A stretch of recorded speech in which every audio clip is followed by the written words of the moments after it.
बिस्मिल्लाहिर्रहमानिर्रहीम। अस्सलाम वालेकुम। आज हम सॉल्व करेंगे NBF class 10 new syllabus 2026 exercise 12.4 का क्वेश्चन नंबर 7, 8, 9 और 10। लेक्चर स्टार्ट करने से पहले मेरे चैनल को लाइक, सब्सक्राइब और शेयर ज़रूर कर दें। स्टार्ट करते हैं। Question number 7 is what is the probability of either team Sudesh और team Huzaifa winning the championship? Given that the probability of team Sudesh winning is 12/27 and the probability of Huzaifa team winning is 13/27 and the teams play independently. अब अगर आप real life story में देखें तो क्या लिखा हुआ है कि या तो टीम सुदेश जीतेगी, और का मतलब कि हमने union probability of A union B find करना है।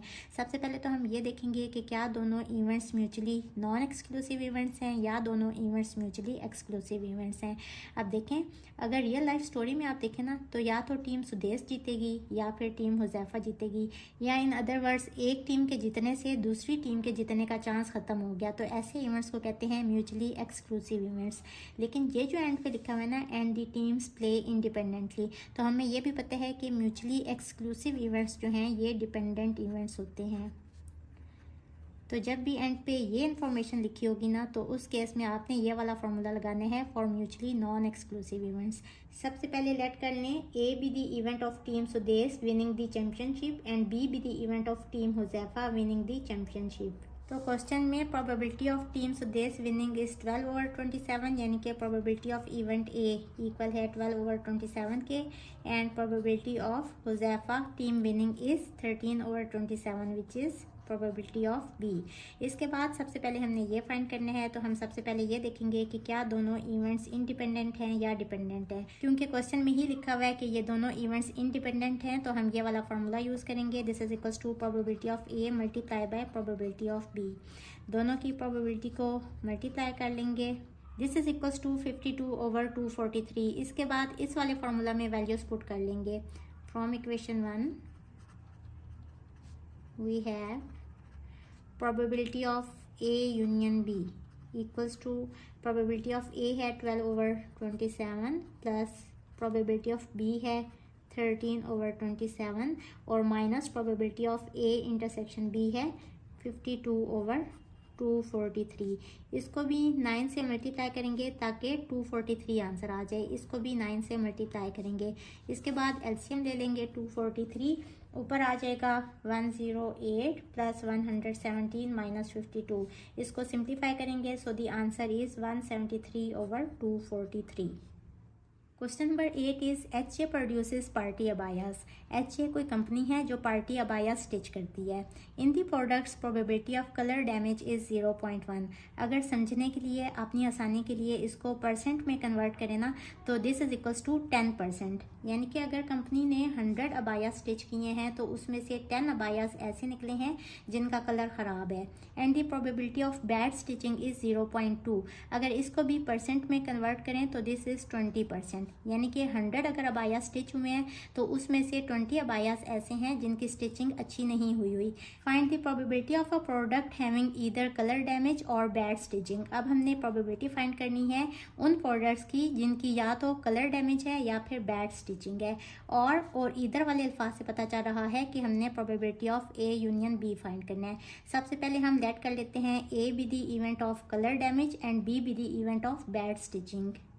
तो गिवन क्या है कि प्रोबेबिलिटी ऑफ कलर डैमेज वाले इवेंट को हमने ए कहा है, यानी probability of A this is equals to 0.1, and probability of bad stitching वाले इवेंट को हमने बी कहा है, यानी कि probability of B this is equals to 0.2। इसके बाद सबसे पहले हमने ये देखने हैं कि क्या ये दोनों इवेंट्स क्या ये म्यूचुअली एक्सक्लूसिव इवेंट्स हैं या म्यूचुअली नॉन एक्सक्लूसिव इवेंट्स हैं।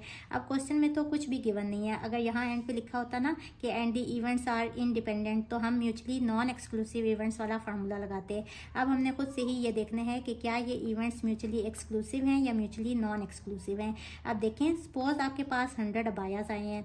अब हो सकता है ना कि एक अबाया का कलर ख़राब हो और उसी अबाया की स्टिचिंग भी बैड हो, यानी कि दोनों इवेंट्स एक साथ अक्कर हो सकते हैं। जो इवेंट्स एक साथ अक्कर हो सके हैं उनको कहते हैं mutually non exclusive events.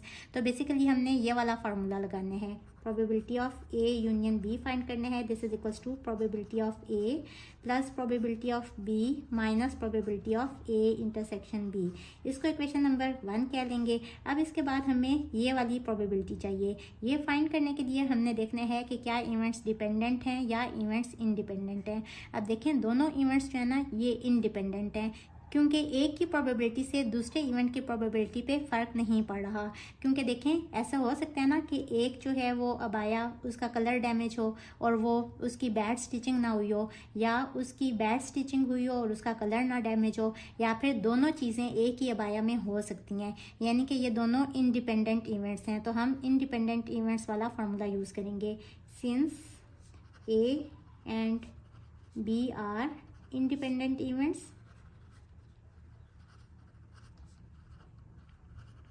so probability of A intersection B equals to probability of A multiply by probability of B। दोनों की वैल्यूज पुट कर देंगे 0.1 into 0.2, so the answer is 0.02।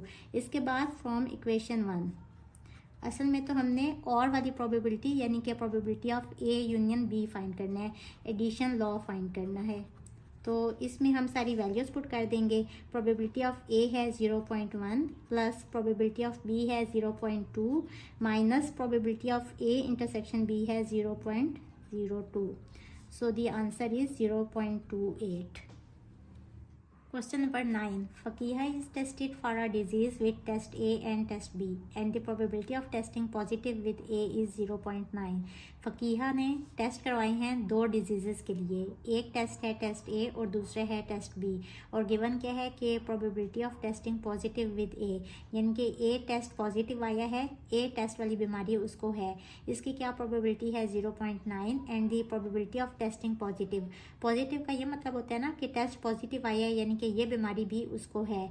With B is 0.7, यानी कि बी वाला test positive होने की यानी कि वो डिजीज़ होने की प्रोबेबिलिटी है 0.7। Find the probability of Faqiha for testing positive with both test A and test B. अब हमने प्रोबेबिलिटी फाइंड करनी है कि दोनों टेस्ट उसके अगर पॉजिटिव आ जाएं। बोथ और एंड का क्या मतलब है कि हमने ए इंटरसेक्शन बी वाली प्रोबेबिलिटी फाइंड करनी है, यानी कि यहाँ हमने मल्टीप्लिकेशन लॉ यूज़ करने हैं। When the test are independent, ये उन्होंने खुद से ही बता दिया है कि टेस्ट इंडिपेंडेंट है। सबसे पहले हम लेट कर लेते हैं कि A B the event of test A and B B the event of test B. Given है कि both events are independent. Since both events are independent, तो यहाँ हमने सिंपल कौन सा फार्मूला लगाना है, probability of A intersection B equals to probability of A multiply by probability of B. और गिवन क्या है कि प्रोबेबिलिटी ऑफ ए है 0.9 और प्रोबेबिलिटी ऑफ बी है 0.7। सिंपल इसको कैलकुलेट करें, so the answer is 0.63। Last question is Coco Bakes produces festive cakes. Coco Bakes कोई कंपनी है जो कि फेस्टिव केक्स को बेक करती है। The quality control department performs 2 quality checks A and B on both items. इनके कोई से 2 आइटम्स लेके ना क्वालिटी कंट्रोल डिपार्टमेंट, ये एक डिपार्टमेंट होता है, ये इनके 2 आइटम्स लेके उनकी क्वालिटी चेक करने के लिए ना 2 चेक्स करते हैं, 2 टेस्ट करते हैं। एक है क्वालिटी चेक ए और दूसरा है quality check B. Find the probability of a product passing both quality test A and quality test B. हमने प्रोबेबिलिटी फाइंड करनी है उन आइटम्स की, उन प्रोडक्ट्स की जो दोनों क्वालिटी टेस्ट को पास कर लें।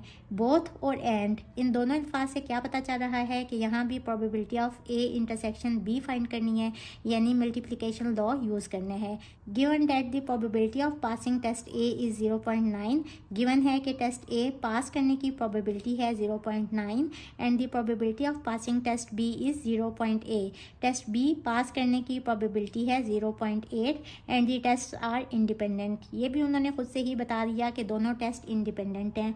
सबसे पहले तो हम लेट कर लेते हैं कि ए इवेंट है टेस्ट ए का और बी इवेंट है टेस्ट बी का। तो गिवन क्या है कि प्रोबेबिलिटी ऑफ टेस्ट ए है, टेस्ट ए पास करने की प्रोबेबिलिटी 0.9 और probability of passing test B है 0.8। इसके बाद since A and B are independent events, so यहाँ हम फार्मूला यूज़ करेंगे probability of A intersection B equals to probability of A multiply by probability of B. Simple यहाँ values put कर देंगे, इनको मल्टीप्लाई करेंगे, सो दी आंसर इज़ 0.72। ये हमारी एक्सरसाइज 12.4 ख़त्म हुई। होप स्टूडेंट्स आपको आज के लेक्चर की भी बहुत अच्छी समझ आई होगी। जाने से पहले मेरे चैनल को लाइक, सब्सक्राइब और शेयर करना मत भूलिएगा। इसके साथ ही मुझे दें इजाज़त। अल्लाह हाफिज़।